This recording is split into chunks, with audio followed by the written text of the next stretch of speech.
Welcome back to Colin's Country. In today's video, I'm going to show you how to make homemade hot sauce. I made it for the first time recently with a bunch of peppers from our garden, and it was so good and so easy to make. Definitely a lot better than store-bought. Plus, this stuff is dirt cheap to make. So come along and I'll show you how to make it and can it.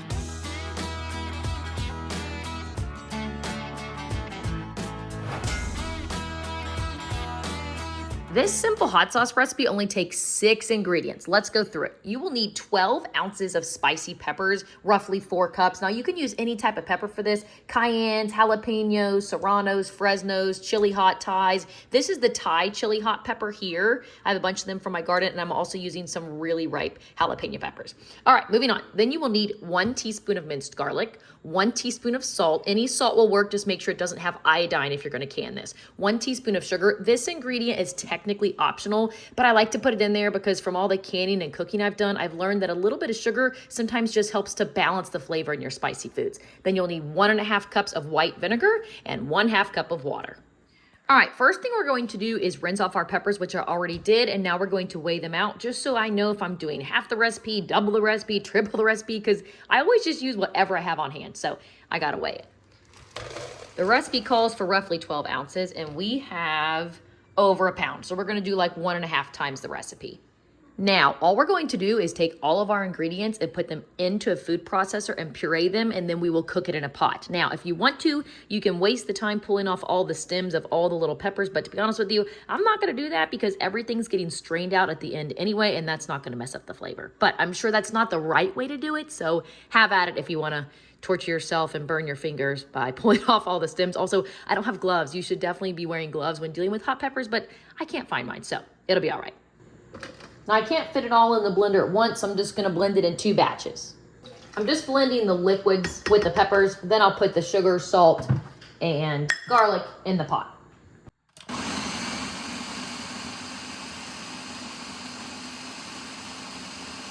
Now the liquids here, I'm definitely gonna make sure not to touch. Right, let's do that again. Got the second batch thrown in there. Now we're just going to add our salt and sugar.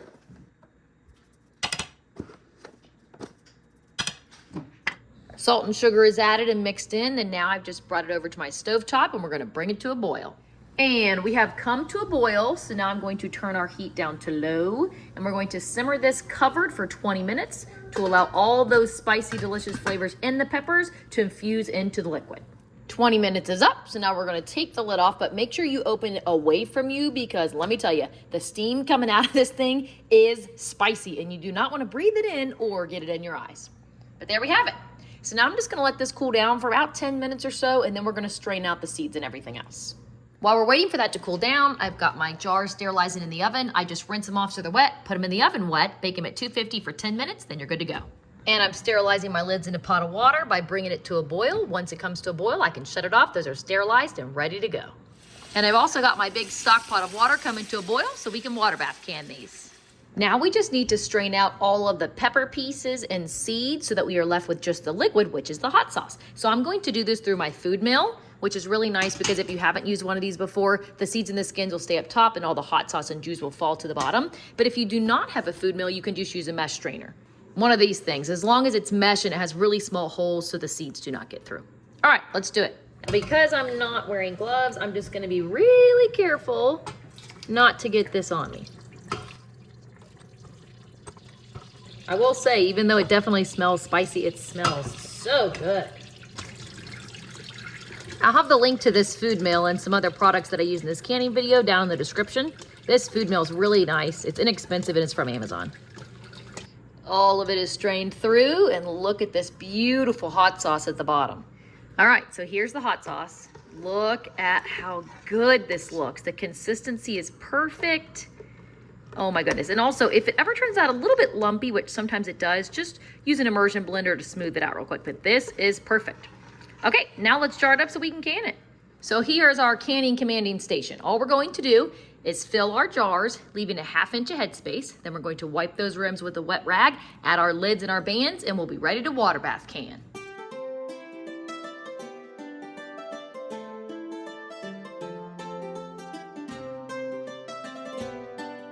All right, all of our jars are filled. So now we're just going to load them into our water bath.